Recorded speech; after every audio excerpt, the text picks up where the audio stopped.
Est-il le temps de revenir sur les tueries de Toulouse et de Montauban? Bien sûr, parce que c'est une affaire qui court, hélas.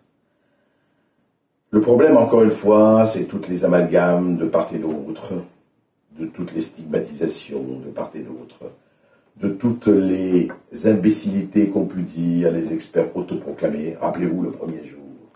Les criminologues magnifiques qui disaient le serial killer, le loup solitaire, et après ça a été « Ah, c'est un nazi ». Et ça faisait plaisir à tellement de gens, c'était formidable. Si c'est un néo-nazi, rappelez-vous les couvertures de certains magazines, on disait « Il a tué des musulmans, des juifs, des entiers, donc c'est un nazi, donc ça nous ramène à qui ? Au monstre, à la bête immonde, etc. » Vous voyez, suivez mon regard.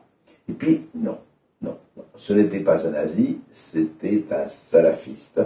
C'était un de ces membres de la secte de l'islamisme extrémiste.